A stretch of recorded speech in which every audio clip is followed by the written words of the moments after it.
നമസ്തേ തിരുവനന്തപുരത്തിലേക്ക് സ്വാഗതം. KSRTC ബസ്സിൽ യുവതിക്ക് നേരെ ലൈംഗിക അതിക്രമം നടത്തിയ യുവാവിനെ അറസ്റ്റ് ചെയ്തു.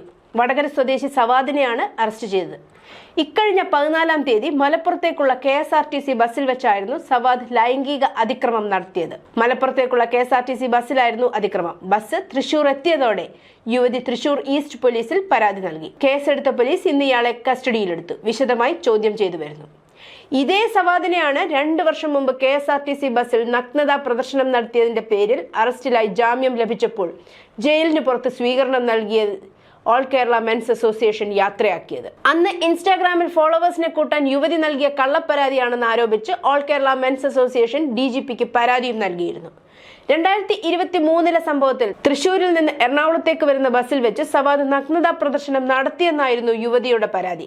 അങ്കമാലിയിൽ നിന്ന് ബസ്സിൽ കയറിയ പ്രതി 2 യുവതികളുടെ നടുവിലായി ഇരിക്കുകയും പിന്നീട് ലൈംഗിക ചേഷ്ടകൾ കാണിച്ചെന്നുമായിരുന്നു ആരോപണം. ഇതോടെ യുവതി ബഹളം വെക്കുകയും കണ്ടക്ടർ പരാതി അറിയിക്കുകയും ചെയ്തു.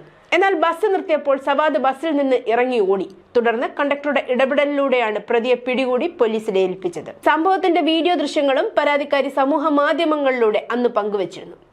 യുവതിയുടെ ഭാഗത്താണ് ശരിയെന്നാണ് ആദ്യമൊക്കെ വിശ്വസിച്ചിരുന്നതെന്നും ഇൻസ്റ്റാഗ്രാം ID പരിചയപ്പെടുത്തി യുവതി വീഡിയോ ചെയ്തതോടെയാണ് ഫോളോവേഴ്സിനെ കൂട്ടാനുള്ള പദ്ധതിയാണെന്ന് മനസ്സിലായതെന്നും അന്ന് ഓൾ കേരള മെൻസ് അസോസിയേഷൻ ഭാരവാഹി അജിത് കുമാർ പറഞ്ഞത്. പെൺകുട്ടിയുടെ സുഹൃത്തുക്കളും ഫോണിൽ വിളിച്ച് ഇതെല്ലാം നാടകമാണെന്ന് പറയുന്നുണ്ട്. പരാതി നൽകിയ ശേഷം നിരവധി ഭീഷണി കോളുകൾ വരുന്നതായും അജിത് കുമാർ അന്ന് പറഞ്ഞിരുന്നു.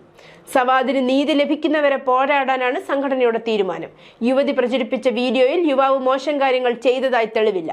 യുവതിയെ നുണപരിശോധനയ്ക്ക് വിധേയമാക്കണമെന്നും അന്ന് പരാതിയിൽ ആവശ്യപ്പെട്ടിരുന്നു. സവാദിന് നാട്ടിലിറങ്ങി നടക്കാൻ കഴിയാത്ത സ്ഥിതിയാണ്. കുടുംബം താമസം മാറി. സവാദ് മാനസികമായി തകർന്ന അവസ്ഥയിലാണ്. ഇപ്പോഴത്തെ മാനസികാവസ്ഥയിൽ നിന്ന് യുവാവിനെ മാറ്റിയെടുക്കുന്നതിനാണ് ആദ്യ പരിഗണന. സത്യം പുറത്തു വരണം, അജിത് കുമാർ അന്ന് പറഞ്ഞിരുന്നു. ഇപ്പോൾ സവാദ് വീണ്ടും ലൈംഗിക അതിക്രമത്തിന് പിടിയിലായിരിക്കുകയാണ്. ഈ സംഭവം ബസ്സിൽ വെച്ച് തന്നെയാണ്. പുതിയ കേസിന്റെ പശ്ചാത്തലത്തിൽ അന്ന് സ്വീകരണം നൽകിയവരെ വിമർശിച്ച് നിരവധി പേർ സോഷ്യൽ മീഡിയയിൽ രംഗത്തെത്തിയിട്ടുണ്ട്. ഇതേക്കുറിച്ച് ഓൾ കേരള മെൻസ് അസോസിയേഷന്റെ അജിത് കുമാർ പറഞ്ഞത് ഇങ്ങനെ. നമസ്കാരം സാർ. സവാദിനെ വീണ്ടും അറസ്റ്റ് ചെയ്തിരുന്നു. കഴിഞ്ഞ 2 വർഷം മുമ്പ് നിങ്ങൾ മെൻസ് അസോസിയേഷന്റെ വക പൂമാലയൊക്കെ ഇട്ട് സ്വീകരിച്ച ഒരു തെറ്റുപറ്റി പോയതാന്നൊക്കെ പറഞ്ഞ് തെറ്റൊന്നും ചെയ്തിട്ടില്ല എന്നുള്ള പുള്ളി ഇതേ കുറ്റത്തിന് വീണ്ടും അറസ്റ്റ് ചെയ്തിരിക്കുന്നു സാർ. എന്തെങ്കിലും സാറിന് പറയാനുണ്ടോ അതിനെ കുറിച്ച്? പറയാനുണ്ട്. ഞാനത് മനസ്സിലാക്കുന്നത് കഴിഞ്ഞ 14-ന് നടന്നു എന്നാണ് പറയുന്നത്. ഇത്രയും ദിവസം എന്തുകൊണ്ട് അത് ന്യൂസിലൊന്നും വന്നില്ല? ഇന്നലെയല്ലേ വന്നേ? അതെ. അപ്പൊ അത് ഒരു ഒത്തുകളി അല്ല എന്ന് പറയാൻ പറ്റുമോ? അത് വ്യക്തമായിട്ട് ഞാൻ അറിഞ്ഞിട്ടില്ല. പിന്നെ സവാദ് എന്ന് പറഞ്ഞാൽ ഈ വിഷയം മസ്താനി വിഷയവുമായിട്ട് ബന്ധപ്പെട്ട് നമ്മളതില് വ്യക്തമായിട്ട് ഇടപെടുകയും അദ്ദേഹത്തിന് നീതി മേടിച്ചു കൊടുത്തതാണ്.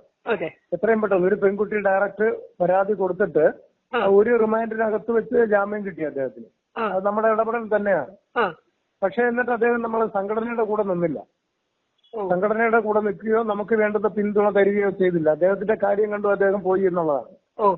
അതാണ് നടന്നത്. എന്നെ വിളിച്ച് ഒരു നന്ദി സൂചകമായിട്ട് 2 വാക്ക് സംസാരിച്ചു എന്നുള്ളതല്ലാതെ നമ്മുടെ കൂടെ സംഘടനയുടെ കൂടെ നിന്ന് പിന്നെ നമ്മുടെ കൂടെ നിൽക്കണ്ടേ? നമ്മൾ പറയുന്നത് പോലെ ആ കേസ് മുന്നോട്ട് കൊണ്ടുപോകാൻ വേണ്ടി ശ്രമിക്കണം.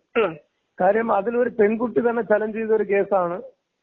അദ്ദേഹത്തെ ഞങ്ങൾ ഈ കേസിൽ അദ്ദേഹത്തിന് ജയിലിൽ അടയ്ക്കും, അതിന് ഏതറ്റം വരെയും പോരാടും എന്നൊരു ആ പെൺകുട്ടി തന്നെ ഡയറക്റ്റ് പറഞ്ഞിരിക്കുമ്പോ ഒരു പെണ്ണ് ഇന്നത്തെ കാലത്ത് ഒരു പെണ്ണ് പറഞ്ഞു കഴിഞ്ഞാൽ സ്വാഭാവികമായിട്ട് അതിനെ നമ്മൾ ഭയക്കേണ്ടിയിരിക്കുന്നു എന്നുള്ളതാണ്. അത് ഞാനായാൽ പോലും മനസ്സിലായില്ലേ?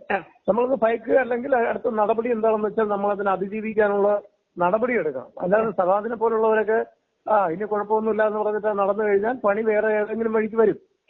അപ്പൊ അങ്ങനെ ഇദ്ദേഹത്തെ വീണ്ടും ആ പെൺകുട്ടിയുടെ അറിവോട് കൂടിയോ അല്ലെങ്കിൽ വേറെ ഏതെങ്കിലും ഇതില് ഇടപെടൽ ഉണ്ടായോ എന്നറിയില്ല, അദ്ദേഹത്തെ വീണ്ടും കുരുക്കിയതാവാനാണ് ചാൻസ്.